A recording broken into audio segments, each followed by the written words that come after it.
முதலமைச்சர் விஜய் வேலை கொடுக்கலாம். ஆனா, அந்த வேலைங்கிறது நிரந்தரமா அப்படின்னு சொல்ல முடியாது. தற்காலிகமானது தான்.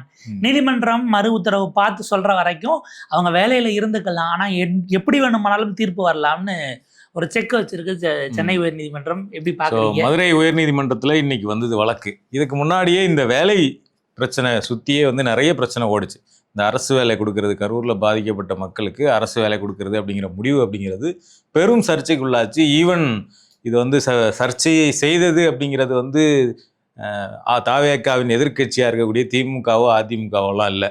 தாவேக்காவினுடைய தோழமை சக்திகளாக இருக்கக்கூடிய சிபிஎம் சிபிஐ இந்த இரண்டு கட்சிகளும் இந்த வேலை கொடுக்கறது அப்படிங்கிறத கடுமையாக எதிர்த்தாங்க. அதுலேயும் சண்முகம் பார்த்தோம்னா அவருடைய அறிக்கையில் என்ன சொல்லியிருக்கிறாருன்னா, தாவேக்கா பிரச்சாரத்தின் போது இறந்தவர்கள் என்பதால் அரசு தனது அதிகாரத்தை பயன்படுத்தி இந்த வேலைவாய்ப்பை வழங்குகிறதா என்ற நியாயமான கேள்வி வருகிறது. மேலும் 41 பேர் உயிரிழந்தது தொடர்பான வழக்கு விசாரணை இன்னும் நடந்து கொண்டிருக்கிறது. அதற்குள் இப்படியான அறிவிப்புகள் வெளியாவது வழக்கின் தன்மையை நீர்த்து போக செய்யும். அப்போ நீங்கள் ஏற்கனவே நடந்துகிட்டு இருக்கக்கூடிய சிபிஐ விசாரணை, அந்த விசாரணையை நீர்த்து போக செய்யும் இந்த நீங்கள் வேலைவாய்ப்பு கொடுக்கறது அப்படின்னு சொல்லி வெளிப்படையான எதிர்ப்பை சண்முகம் பதிவு பண்ணியிருந்தார். ஈவன் சிபிஐயிலிருந்து இதே மாதிரியான எதிர்ப்பை பண்ணியிருந்தாங்க. அவர் என்ன சொல்லியிருந்தாருன்னா, நீங்கள் வேலைவாய்ப்பு கொடுக்குறீங்கன்னா யார் குற்றம் சாட்டப்பட்டாங்களோ அல்லது யாரால் இதெல்லாம் நடந்ததோ அவங்க தான் அதுக்கு பொறுப்பு.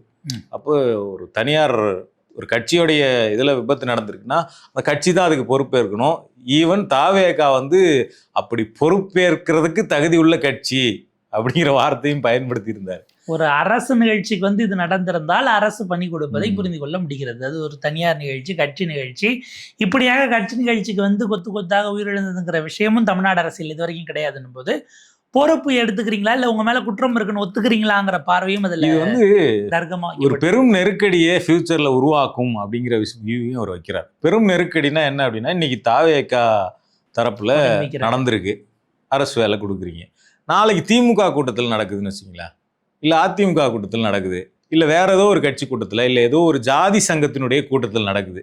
இப்போ நீங்க ஜாதி சங்க குரு பூஜை நிகழ்வுலாம் எடுத்துக்கிட்டீங்கன்னா கார்ல தொங்கிட்டு போவாங்க, பஸ்ல பறந்துட்டு போவாங்க. அப்போ அங்கெல்லாம் நடக்குது, அங்கெல்லாம் ஏதோ ஒரு விபத்து நடக்குது அப்படின்னு வச்சுங்களேன். அப்போ இவங்களுக்கு கொடுத்தது அவங்களுக்கு ஏன் பொருந்தாது அப்படிங்கிற கேள்வி வரும். இப்போ இது ஒரு பெரிய நெருக்கடியை உருவாக்கும் அப்படிங்கிற வியூ அவங்க வைக்கிறாங்க. இன்னொன்று தாவேக்கா இதுக்கு தகுதியுள்ள கட்சி அப்படிங்கிற வார்த்தையை அவர் பயன்படுத்தினார். தகுதியுள்ள கட்சினா என்னன்னா, நீங்கள் ஒன்றும் பணம் இல்லாமல் இல்லை கொடுக்கறதுக்கு.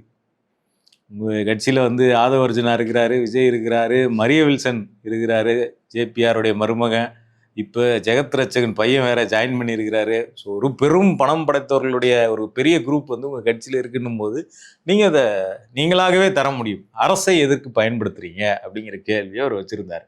சரி, இன்னைக்கு நீதிமன்றத்தில் என்ன நடந்தது? நீதிமன்றத்தில் ரொம்ப முக்கியமானது இந்த வழக்கு. ஆக்சுவலாக 2 பேர் போட்டிருந்தாங்க. நாங்கள் அதில் 2மே விசாரணைக்கு இன்னைக்கு வந்தது. மேபி செகண்ட் வழக்கையும் சேர்த்ததோட கிளப் பண்ணி இருந்திருக்கலாம்.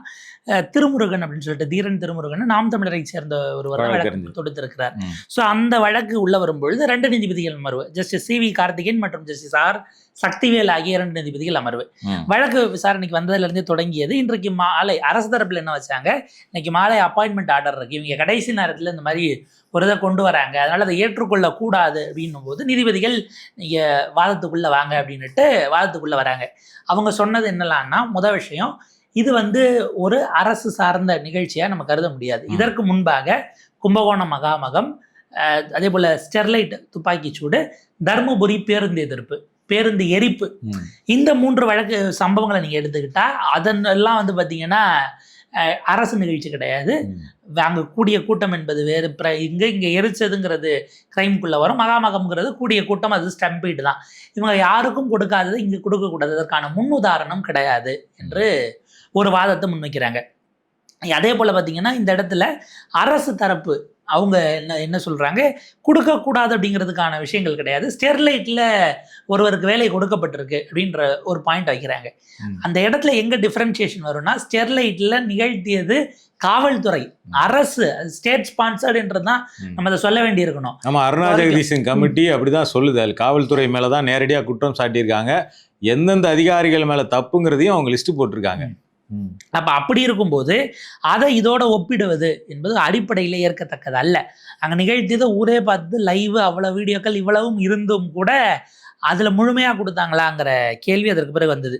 இதில் இன்னொன்று என்ன அப்படின்னா, அடுத்து வாதங்களை கொண்டு போகும்போது ஒரு பாயிண்ட்டுக்கு பிறகு இது பண்ணது உங்களுடைய அரசியல் கணக்குகளுக்காக இதை செய்கிறீங்களா? ஏன்னா நீங்கள் ஆளுங்கட்சியாக இருப்பதற்கு முன்பாக சொன்னீங்க. ஒரு சிலர்லாம் என்ன வாதம் வைக்கிறாங்க, அந்த உயிரிழந்தவர்களுடைய குடும்பத்தை அழைத்து அவர் இந்த ஹோட்டலில் வச்சு பார்த்தார்ல 1 மாதம் கழிச்சு, அப்போ வந்து நான் ஆட்சிக்கு வந்ததும் செஞ்சு அரசு வேலை தரேன்னு விஜய் வாக்குறுதி கொடுத்தாரு, அதை தான் நிறைவேற்றுறாருன்னு ஆதரிக்கக்கூடிய சிலர் பொதுவெளிகளில் ஊடக விவாதங்கள்லேயே பேசுகிறாங்க. நீங்கள் கட்சியாக இருந்து கட்சி தலைவராக இருந்து இப்படியான ப்ராமிஸ் முதல்ல கொடுக்கலாமாங்கிறதே கேள்வி இருக்குது. அதனால தான் நீதிபதிகள் என்ன கேட்குறாங்க, இப்படி கொடுக்கப்படும் என்று சட்டமன்றத்தில் ஏதேனும் அறிவிக்கப்பட்டதா அப்படிங்கிற கேள்வியை நீதியரசர்கள் கேட்குறாங்க. அப்படி கேட்கும்போது இல்லை, அப்படி எதுவும் இல்லை, ஆனால் கொடுப்பது அப்படிங்கிறது எங்களுடைய ப்ரராகேட்டிவ்க்குள்ளே வருது. அது ஏற்கனவே இதில் அடுத்து தான் அவங்க என்ன வாதம் வைக்கிறாங்க, சாட்சிகளை கலைப்பதற்கான வாய்ப்பு இருக்குது. இவங்க அத்தனை பேரும் மெட்டீரியல் எவிடன்சஸாக இருக்கிறார்கள் இந்த வழக்கை பொறுத்தவரை. எனவே நாளைக்கு இந்த வழக்கினுடைய போக்கு, நாளைக்கு இவங்கெல்லாம் போய் சாட்சி சொல்லணும். அரசு வேலையில் இருந்து கொண்டு ஒரு விஷயத்துக்கு ஒரு உதாரணத்துக்கு எடுப்போமே, அவங்க நாளைக்கு எப்படி வேணாலும் சொல்லலாம், இருந்து கொண்டு அந்த ஆட்சியில் அதிகாரத்தில் அமைச்சராக இருக்கிற ஒருவர் அவர் சம்மந்தப்பட்ட வழக்கு அதில் டிப்போஸ் பண்ண போனா, அப்படியே உதாரணம் எங்கே வரணும், செந்தில் பாலாஜி அவர்கிட்ட உச்சநீதிமன்றம் கேட்டது, நீங்கள் அமைச்சராக இருக்கணுமா இல்லை வெளியில் இருக்கணுமா? அமைச்சராக இருப்பீங்கன்னா ஜெயிலுக்குள்ளே தான் கட்டிடுவானோ, ஏன்னா உங்களுக்கு எதிராக நீங்கள் ஊழல் செஞ்ச வழக்கில் குற்றம் சாட்டுவதற்கு சாட்டப்பட்டு அதில் சாட்சி சொல்ல வருவாங்க.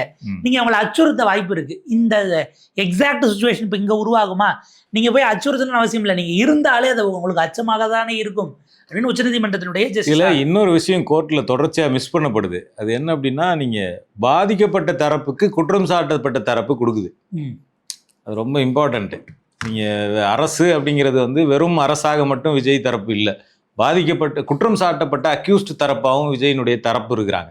இப்போ பாதிக்கப்பட்ட தரப்புக்கு குற்றம் சாட்டப்பட்ட தரப்பு கொடுக்கறது அப்படிங்கிறது அது எப்படி நீதிமன்ற அனுமதியோ அல்லது சிபிஐ கிட்ட அனுமதி பெறாமலையோ அது கொடுக்கறது எப்படி வந்து அதை நியாயமானதாக எடுத்துக்கொள்ள முடியும், அது எப்படி கரெக்டாக இருக்கும் அப்படிங்கிற கேள்வி வந்து தொடர்ச்சியாக நீதிமன்றத்தால் ஸ்கிப் பண்ணப்படுது. அதாவது எந்த விதமான இன்ஃப்ளூயன்ஸ் இல்லைங்கிற பர்செப்ஷன் முக்கியமானது. நீதி என்பது வழங்கப்படுவதை தாண்டி உணரப்படுவதாக இருக்கணுங்கிற ஒரு பார்வை அந்த பிரின்சிபலின் அடிப்படையிலையும் இது இருக்கணுங்கிறது ஒன்று. ரெண்டாவது, இப்போ இந்த விவகாரம் குறித்து நீதிபதிகள் சொல்லும் பொழுது இந்த நேரத்தில் நாங்கள் தலையிடலாம் அப்படின்னா இடலாம். ஒரு அரசாங்கம் ஒரு கொள்கை முடிவு எடுத்து இதுக்கு ஏதாவது எஸ்ஓபிஸ் இருக்கா அப்படின்னும் போது இது ஏற்கனவே எக்ஸிஸ்டிங்கில் அப்படியான எஸ்ஓபிஸ் ப்ராப்பராக இருக்கா, இல்லை இதுக்கு தடை சொல்லக்கூடிய அளவுக்கு எந்த ஷரத்தும் இல்லைங்கிற இதை தான் எடுத்து வைக்கிறாங்க. அதனால் நீதிபதிகள் சொல்லக்கூடியது இந்த நேரத்தில் நாங்கள் தலையிட்டோம்னா அவங்க ஒரு பாலிசி டெசிஷனாக இப்போதைக்கு இதை எடுத்திருக்கிறாங்க.